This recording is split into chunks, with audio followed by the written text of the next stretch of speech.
Salut à tous, épisode 9 avec De Koning Quickstep. On va s'occuper de plusieurs choses ici, de Liège-Bastogne-Liège, mais également du début du Giro. Après cette victoire, pour le moins, waouh, ric-rac sur la flèche wallonne pour Julien Alaphilippe. Ouais, je vous proposerai le début du Giro avec les étapes 1, 2, 3, 4 pour la bande à Remco Evenepoel, que j'ai un petit peu suivi sur le Tour des Alpes, où on a parfois des surfroides quand quelqu'un chute. Ici, Ballerini. Alors, est-ce qu'il va se relever ou pas? Est-ce qu'il se relève? Ouf, il se relève.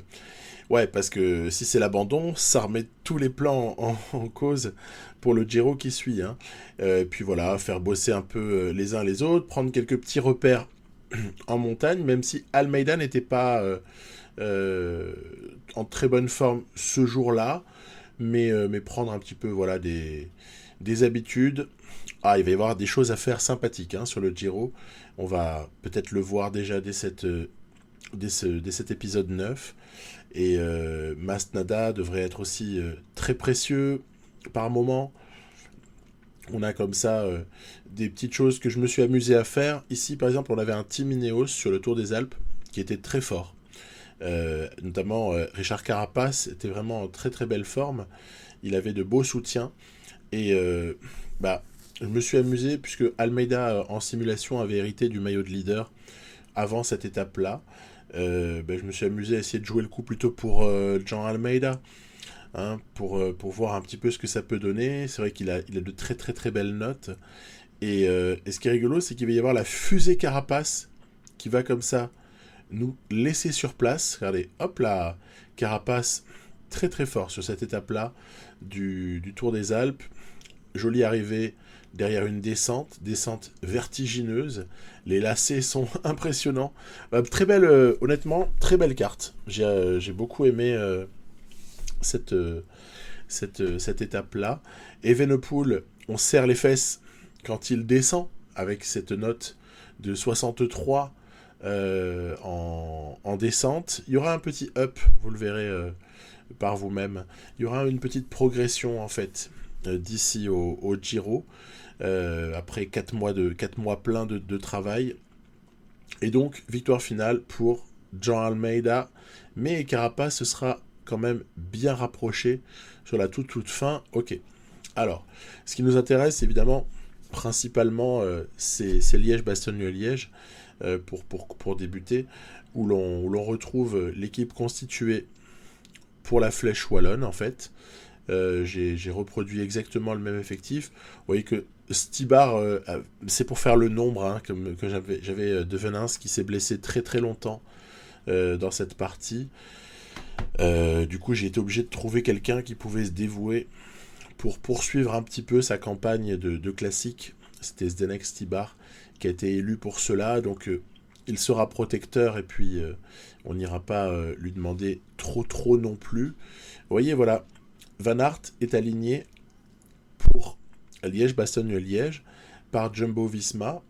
Et oui, ça peut paraître relativement surprenant parce que je vous avais montré un peu des éléments de cette partie-là, notamment, je sais pas, épisode 2, épisode 3, épisode 4. Je vous avais montré qu'en changeant d'équipe, je voyais quel était le programme des uns et des autres, et notamment que Primož Roglič devait avoir un pic de forme pour les Ardennaises, tout comme Tadej Pogačar d'ailleurs. Et Van Aert ici est malchanceux. Et du coup, je suis assez surpris de voir que Roglič était sur l'Amstel, n'a pas joué un grand rôle sur la flèche et n'est pas aligné à Liège. Donc c'était quand même un petit peu hasardeux. Encore une fois, je pense que ce sont les dernières errances, puisque moi là, cette partie elle avait été créée sur la version 1.0.2 et par là même, il y a eu des corrections depuis. Et si vous démarrez une saison avec celle dont je dispose actuellement de version, c'est-à-dire la 1.0.3.2, là, vous n'aurez pas ce genre d'horreur. Hein, donc, je pense qu'il n'y en a plus pour bien longtemps à vivre tout cela. Après, ça va se normaliser dans la saison. J'ai vu quels étaient les plannings pour les grands tours. Ça devrait être relativement correct, surtout pour le Tour de France. Parce que pour le Giro, on en reparlera un petit peu juste après. Donc, approche très calme de Liège, Bastogne-Liège. On approche les difficultés majeures, mais sans grande émotion. On sait qu'il y a comme ça de nombreuses, de nombreuses difficultés. Et là, quand même, de nouveau une chute pour Wout van Aert. Bon, tout le personnel de la Jumbo-Visma qui est rappelé pour permettre à Van Aert de réintégrer le peloton sans encombre. On verra que effectivement, il n'a pas beaucoup souffert de ces deux chutes, parce qu'il va être bien en forme et présent sur la toute fin. Voilà, ça commence. Côte de One. Donc moi là, je commence à faire travailler, hein, par contre. Hein. On a une stratégie d'écrémage.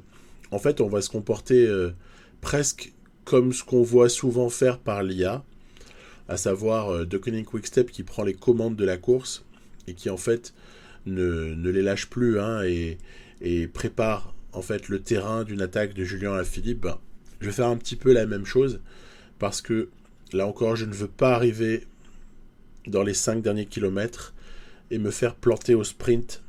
Je vous ai montré ce qui est arrivé à Charman dans ma partie avec Bora Hansgrohe.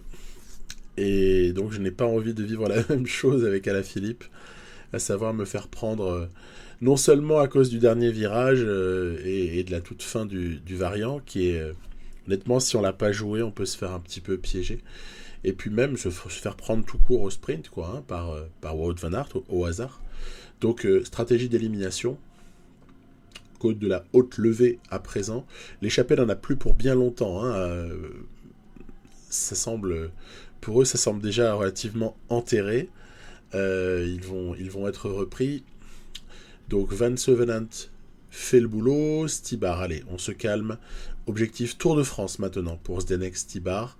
On lui a pas demandé énormément. Van Sevenant, c'est également bientôt terminé. Joseph Cerny. Moi, j'aime bien ce coureur. Il est intéressant en contre-la-montre. Je vous en dirai un mot juste après, parce que Cerny faisait partie des gens que j'ai alignés quelques jours plus tard en Romandie. Donc, il y aura un mot sur la Romandie au passage. Allez, col du Rosier. C'est un moment important, le col du Rosier, parce qu'il y a pas mal de coureurs qui peuvent comme ça décrocher. Il y a un écrémage relativement massif qui se faisait déjà dans PCM 19 et dans PCM 20. Alors, est-ce que ça va être la même chose ici? Bah, relativement oui. Vous voyez ici, ça vient de chuter. Le peloton perd des éléments au fur et à mesure que nous durcissons un petit peu les choses. Honoré, hein, notamment, là, est en charge du travail. Honoré avait eu l'honneur de placer Julien sur orbite sur la flèche wallonne dans le mur de Huy au dernier passage avant de la ligne d'arrivée. Et là, en l'occurrence, il a un rôle peut-être un petit peu plus discret puisqu'il intervient un peu plus loin de l'arrivée. J'ai préféré confier à Bagioli, notamment, le rôle du tout dernier qui doit faire le boulot. Ça part, attention, ça part. Ouais, ça part. Ici, Desmarquis, Champoussin. On a aussi un contre de Wout van Aert. Moi, je pense pas qu'il faille non plus s'acharner ici. Nous sommes à 40 km de l'arrivée. On est à 10 bornes de la Redoute. Donc, à la limite que quelque chose se passe dans la côte de la Redoute, pourquoi pas, ou en sortie de la Redoute, mais certainement pas maintenant. Donc, on ne s'excite absolument pas. On est bien trop loin de l'arrivée pour s'épuiser bêtement. Allez, arrivée du côté de la Redoute. Alors là, par contre, essayer de se positionner à l'avant. Hein. Là, on va Cataneo, le pauvre, il en peut plus. Il lâche un peu.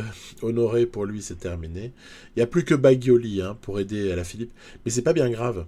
Pas besoin d'être en surnombre dans ce contexte-là, parce qu'après, Alaphilippe, en tant que tel, est capable de faire de gros dommages. Allez, on est plutôt pas mal. On laisse pas mal de gens sur le carreau. Attaque de Kwiatkowski, Van Aert et Rada, notamment. Et Rada qui poursuit son effort. Et Bagioli continue un petit peu à mener ce peloton. On sait qu'on va avoir la côte des Forges dans pas longtemps. Après, ça va descendre, plus faux plat descendant en attendant d'arriver à la Roche au Faucon. Donc là non plus, c'est pas besoin d'épuiser Bagioli sur la poursuite, en tout cas dans un premier temps. Après, je décide quand même d'intensifier parce que peut-être...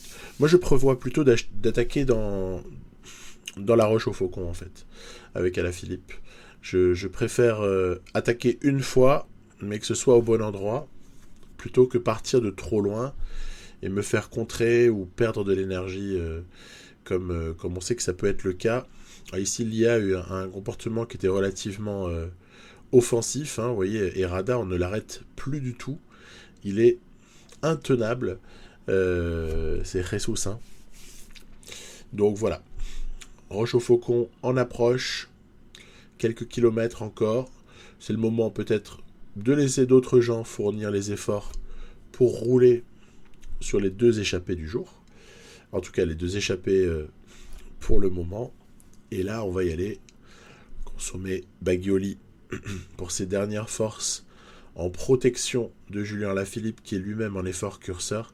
Et une fois que Bagioli n'aura plus rien en réserve, eh bien à ce moment-là, on se lancera dans une attaque. Voilà, c'est parti. Attaque suivie par Kwiatkowski, par Errada notamment. Et ici, Kwiatkowski ne peut pas suivre le rythme imposé par Julien Alaphilippe à l'issue de cette première partie de la Roche au Faucon.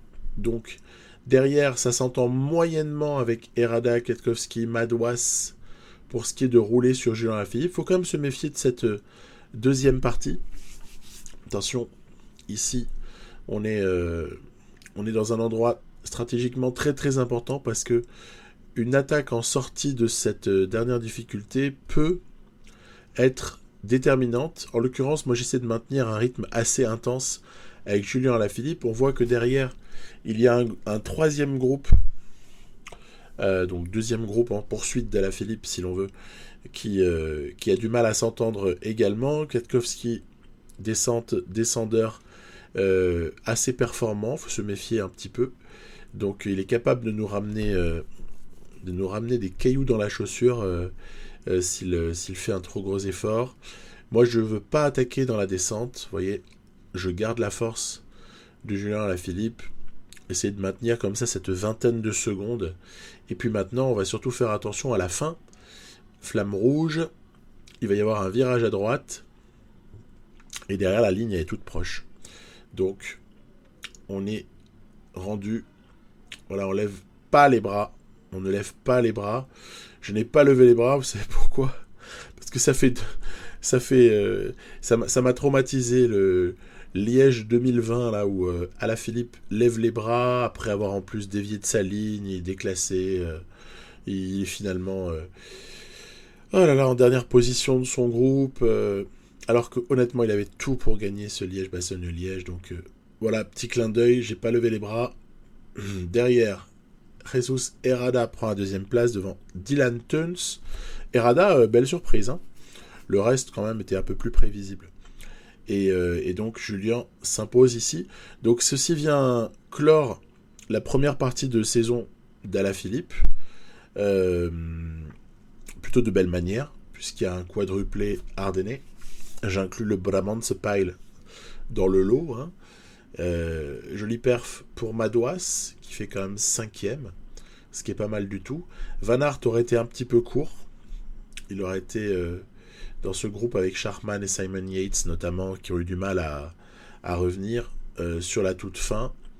Et donc, voilà, fin de première saison pour Alaphilippe. Le bilan est vraiment parfait, en fait. Puisqu'on a, à part une étape sur Tirreno, l'étape 2, là, où on se fait avoir. Mais sinon, on aura eu à peu près tous les succès auxquels on pouvait aspirer, et même davantage. Il est premier, évidemment, au classement UCI. Il a gagné un petit peu partout, et même là où on n'attendait pas forcément. Tirreno et Pays Basque, le général, je le visais pas forcément, je voulais juste une victoire d'étape. Après, l'appétit est venu en mangeant. Voilà, la semaine suivante, Donc je vous ai déjà expliqué que je n'ai surtout pas aligné mes protagonistes du Giro sur le Tour de Romandie, ce qui fait que la tête d'affiche du Tour de Romandie, c'était Mattia Cattaneo, qui se retrouve à 38 secondes seulement de la première place au moment d'aborder un contre-la-montre. Donc là, ça fait plusieurs bonnes raisons de jouer ce contre-la-montre. Déjà, pour l'aspect découverte de changement après la dernière mise à jour, là, il y a eu un patch il y a environ 2-3 semaines, fin juin. Il y a eu un patch intéressant proposé par les développeurs du jeu qui fait que le gameplay, pour moi, pour les contre-la-montre, j'ai mieux compris maintenant ce qu'on est censé faire. On est censé consommer la barre rouge de manière intelligente afin de ne pas épuiser le coureur, sachant qu'en fait, quand on est au-dessus de 85, comme ici je suis à 88 avec Cattaneo, on a une consommation de barre rouge qui est... voilà, on entame notre stock. Hein, et par contre, si vous êtes à 85, hop, vous restez, voire même vous en récupérez un peu dans les descentes. Donc à partir de là, ce qu'il faut gérer en fait, c'est le surplus de barre. Il faut gérer la barre rouge en consommant un petit peu, en mettant un peu plus d'intensité, sur certains secteurs. Alors, moi, du coup, je choisis plutôt des moments où il y a du pourcentage. Surtout Cattaneo est un coureur relativement complet. Il n'est pas mauvais en montagne, il n'est pas mauvais en vallon. Il a une bonne note de base de contre-la-montre et de prologue. Donc pourquoi ne pas profiter avec lui d'un maximum de zones à 88 comme j'ai fait. Là j'étais en récupération à 85 et on va pouvoir remettre du 88 pour terminer ce contre-la-montre. Je vous avoue que j'avais 2-3 ambitions en fait en jouant ce contre-la-montre de l'étape 6 du Tour de Romandie. Je m'étais dit, et même si jamais il se passait quelque chose, on va terminer ultra fort, voilà. On termine très très fort avec Cattaneo. Et on va même prendre le meilleur temps provisoire. Ouais, provisoire, parce qu'il y a Geraint Thomas quand même qui passe derrière.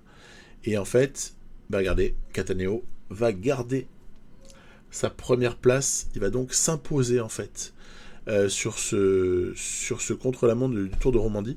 Donc j'étais assez content, parce que dis-moi qui tu bats et je te dirai qui tu es. Les noms qui sont derrière ne sont pas vilains. Bon, après, au général, ça n'a pas suffi.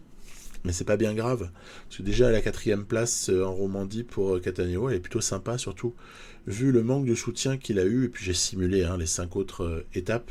Allez, enfin, on arrête de laisser, laisser le suspense, etc. On aborde enfin ce Giro. Donc ce Giro abordé avec... Je voulais montrer une petite variété dans la préparation finale. C'est coupure plus Tour des Asturies pour Remco. C'est semaine sans rien pour Almeida. C'est semaine sans rien mais Asturies pour Cavagna. Et Masnada d'ailleurs a le même profil. D'ailleurs James Knox également. Peter Seri. Et celui sur lequel j'ai fait, voilà, Keisse, il a la même chose, et Ballerini, ils ont la même chose que Cavagna, voilà. Donc, j'ai essayé d'un peu de moduler la toute fin de la préparation, alors, pour voir un peu ce que ça pouvait donner, et s'il y avait un modèle qui était meilleur que l'autre. Je pense que les deux meilleurs modèles, c'est celui de Evenepoel et d'Almeida, hein. C'est pas par hasard que j'ai justement fait un de chaque. On va voir. Le mieux, c'est de voir ça en situation. Alors, ça démarre c'est du Giro 2021, ça démarre par un prologue. Donc, prologue, bon, moi j'ai tenté le 99, logique. Parce que dans l'ancien gameplay, enfin l'ancien, donc du début de PCM 2020, l'ancien gameplay, il nous commandait de faire les prologues comme ça, de moins de 10 bornes ou 10 bornes environ, de les faire à 99 tout du long et ne pas se soucier de la barre rouge qui disparaissait très rapidement. Bon, est-ce que c'est concluant ? Peut-être que Peter Seri n'est pas le plus à même de nous dire si c'est concluant ou si ça l'est pas. Du coup, avec Masnada, j'ai commencé à essayer de faire un panaché des deux. À voir si finalement j'aurais pas intérêt à rester à 85 et ensuite consommer mon surplus de barres rouges, un peu à l'image de ce que je vous ai montré en Romandie juste avant avec Cataneo. Donc j'ai tenté ça avec Masnada et regardez le résultat, c'est plutôt en faveur de la deuxième manière de gérer. Du coup, bon, on n'a pas bien vu, on recommence avec Nox. Ah oui, il faut faire ses gammes, hein. Donc on recommence avec Nox. Toutes les expériences, même malheureuses, peuvent être intéressantes, hein. Nox, c'est pas un panaché, c'est tout du long, on est sur un effort qui ne consomme... On est loin du 99 si vous préférez, hein. On est très très loin du 99 tout du long que j'avais identifié comme étant la meilleure chose dans un premier temps, mais en fait qu'il est plus du tout. Regardez, le temps que va faire un Nox va être assez sympathique, puisque avec de moins bonnes notes, il réalise un temps quasi comparable à celui des deux précédents. Et donc, après avoir fait passer Ilio Case, on est surtout maintenant sur le leader de l'équipe, Remco Evenepoel. Evenepoel que je gère du coup forcément comme Cataneo en Romandie, parce que je me dis, ok, il y a eu les effets du patch, là maintenant, on ne rigole pas, surtout qu'on a le droit qu'à une seule cartouche, hein. Il faut pas se viander. Heureusement que j'ai eu les équipiers avant, et que j'ai pu mener quelques petits tests. Là, Remco, je veux pas lui bouffer trop sa barre rouge. On va essayer de la gérer. Ça consomme pas dans les tournants. Voilà, dans les tournants, vous récupérez un peu de barre rouge, regardez. Voilà, elle n'a pas été consommée en fait. Et puis on va essayer de terminer le mieux possible pour tout de suite marquer un petit peu. Là, vous voyez, il me manque un peu de barre rouge à la toute fin, mais avec l'élan, on va dire que c'est pas le plus dramatique du monde. Mais il perd quand même un tout petit peu de temps à la fin, hein, vous voyez. Il y avait un mini déficit de barre rouge à la toute fin. Ballerini, on va lui appliquer la même chose qu'à Nox. Evenepoel n'a pas fait le temps peut-être que l'on aurait pu attendre. Qu'est-ce qu'il en sera de Jean Almeida? Allons-y. Donc je démarre à 90, je trouve que c'est pas mal en fait. Après je baisse rapidement à 88. Puis après je baisse un petit peu plus afin de reprendre si vous voulez, la superposition entre le résidu de barre rouge et le résidu de chemin à accomplir. Hein, vous voyez, puisque vous avez la barre jaune et noire qui rattrape progressivement la barre rouge. Donc c'est ça que je veux. Donc quitte à ajuster l'effort en fait pour que ce soit le cas. Et donc on va essayer comme ça. On voit qu'avec Almeida on a encore un petit surplus là ici de barres rouges à consommer, hein. Flamme rouge, on a encore un petit peu de marge. Là, hop, on l'a épuisé, mais avec l'élan, je considère que ça doit aller. Le temps de Remco et le temps d'Almeida sont relativement comparables. Et maintenant, qu'est-ce qui va se passer avec Rémi Cavagna, hein? Ça fait moins de 10 bornes, donc on est quand même plutôt sur la note prologue, la note résistance, qui joue un rôle majeur sur ce coup-là. Rémi Cavagna, A plus 3, avec son joli maillot de champion de France du contre-la-montre individuel. On a de grosses ambitions. Forcément, Sagan qui vient de claquer le meilleur temps provisoire devant Affini et Bodnar, quoi. C'est énorme. Devant deux spécialistes, hein. Sagan est venu comme ça s'imposer. Allez, ses meilleurs temps à l'intermédiaire pour Rémi Cavagna. Toujours la même logique de barre d'effort. On a compris progressivement quelle était probablement ce qu'il y avait à faire. La stratégie à mettre en place pour gérer les contre-la-montre courts comme celui-là. Allez, on termine fort. Et de très très peu, on va comme ça s'imposer avec Rémi Cavagna, qui vient comme ça piquer le meilleur temps à Peter Sagan sur la toute fin. Après, les gens qui sont derrière sont tous assez corrects, hein. Bodnar, Affini, Issaguirre. Vous avez juste peut-être Sagan, Christophe, par exemple, qui sont d'anciens sprinters, on va dire, sont des Flandriens maintenant, mais qui, traditionnellement, le sprinter ou l'ancien sprinter est plutôt bon sur un prologue. Il est moins bon sur un contre-la-montre long ou moyen. Mais donc voilà, je trouve pas qu'il y ait quoi que ce soit de choquant à l'extrême en voyant les résultats de ce premier contre-la-montre. J'étais plutôt satisfait au-delà de la victoire. Allons-y maintenant, après la mise en bouche du contre-la-montre, il y a évidemment le rendez-vous qu'on n'a pas le droit de rater, c'est le premier rendez-vous de sprint pour Davide Ballerini. Donc Ballerini, ouais, moi je l'ai emmené sur le... J'ai préféré l'emmener sur le Giro, plutôt que faire l'équipier de Cavendish, ou alors plutôt dans la partie pour moi de Bennett sur le Tour de France, que je trouvais pas satisfaisant. Du coup je l'ai emmené sur le Giro, et il a un premier rendez-vous avec Sagan, avec Christophe, avec Nizzolo, avec Caleb Ewan, sur cette première étape qui est censée arriver au sprint. Donc on va pas se fatiguer, hein.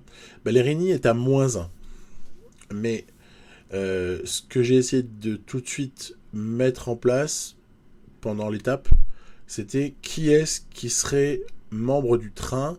Est-ce qu'on fait un train ou est-ce qu'on préfère prendre une roue?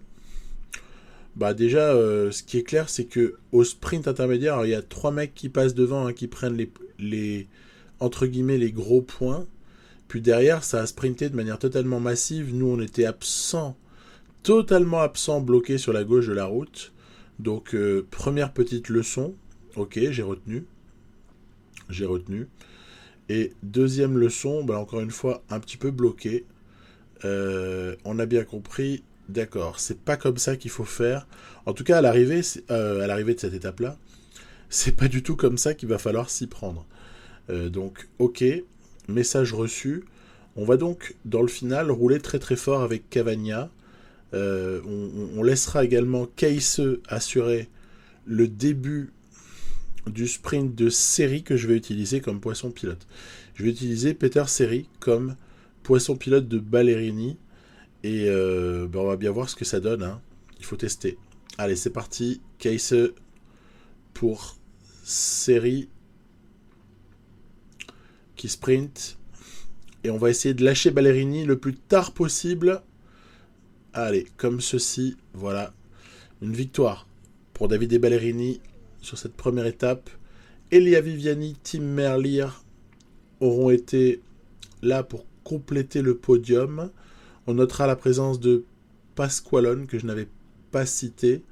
Bon, le poisson pilote de la Groupama FDJ Jacopo Guarnieri aussi était sur 13e ou 12e, je ne sais plus. Ok, d'accord. Après, certains ne sont pas non plus des purs spécialistes. D'accord, donc premier rendez-vous réussi. Bon, ça mérite confirmation. Ce que je note, c'est quand même d'avoir battu Ewan. Parce que Ewan est une telle arme absolue en termes de sprint sur Pro Cycling Manager depuis des années environ, que le battre, ça a toujours une signification. Battre Viviani, bon, battre Nizzolo également, c'est pas ce qui va me faire me lever la nuit. Battre Ewan, déjà, c'est un petit peu plus intéressant. Et Rémi Cavagna, à l'issue de cette étape 2, va conserver son maillot rose de leader. L'étape 3 peut éventuellement arriver au sprint, mais on ne sait pas réellement quel peut être l'impact des difficultés qui sont situées dans, on va dire, presque le dernier tiers de l'étape. Donc, je me méfie. Tiens d'ailleurs, Ballerini n'est absolument pas cité parmi les favoris.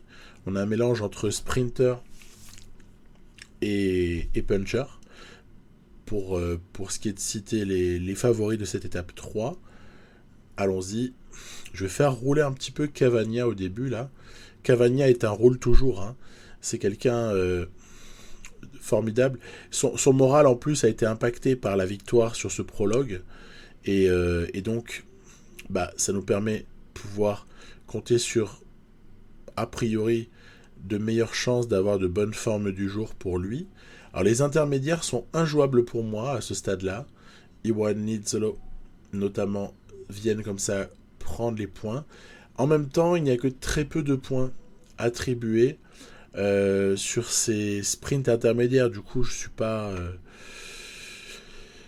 en train de me rouler par terre de douleur de ne pas les prendre, voire même de ne pas les disputer, je vous avoue, parce qu'il y a des échappées. À la limite, s'il y avait les 7 points ou les 8 points à prendre là de l'intermédiaire, peut-être que je me battrais.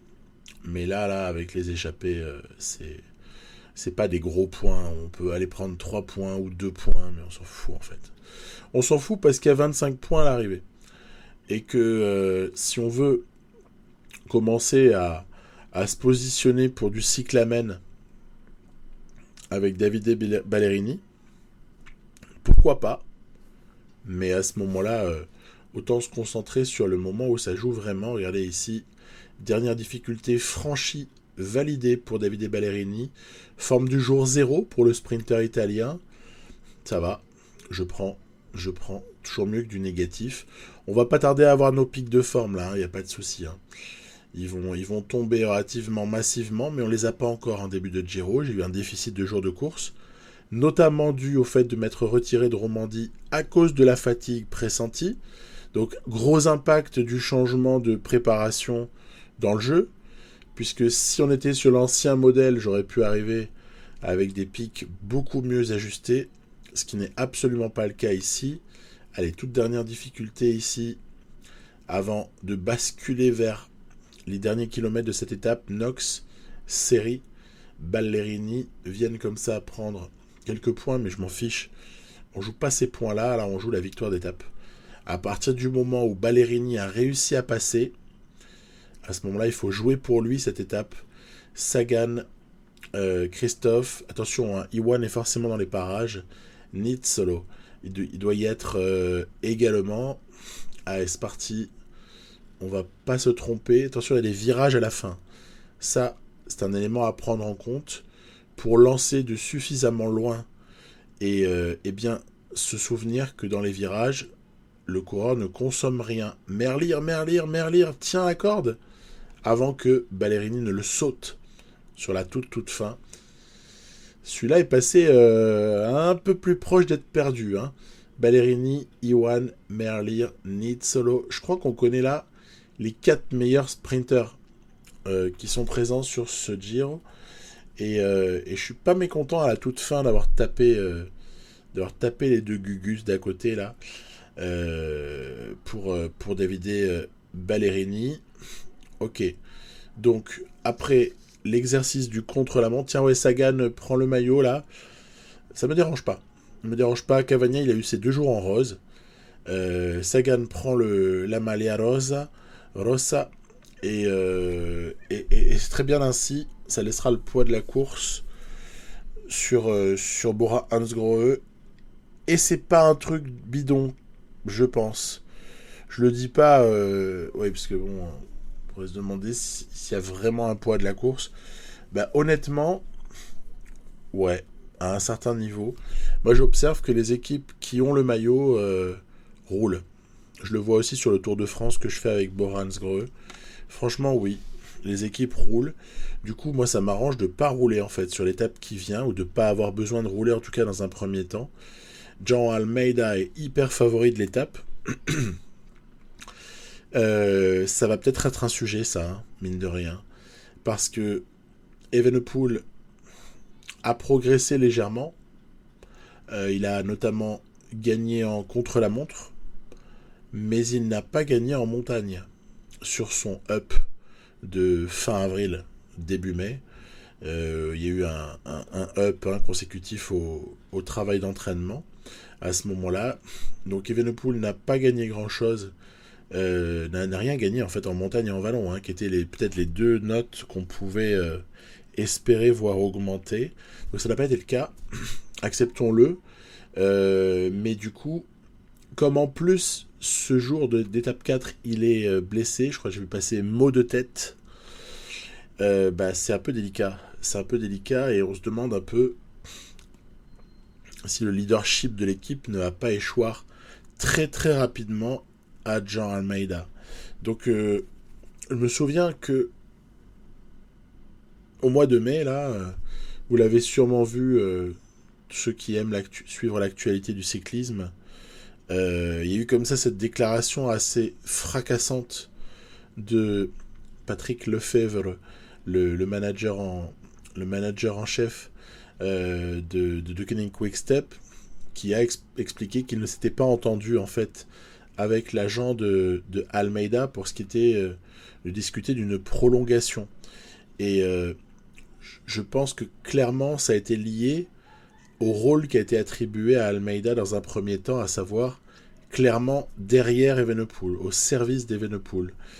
Après, vous allez me dire avec des si on peut tout refaire, mais il n'est pas dit qu'un Almeida libéré de devoir aider Evenepoel n'aurait pas été en mesure de, au moins au minimum, très bien figurer, mieux figurer sur ce Giro que ce qu'il n'a fait. À savoir 6e.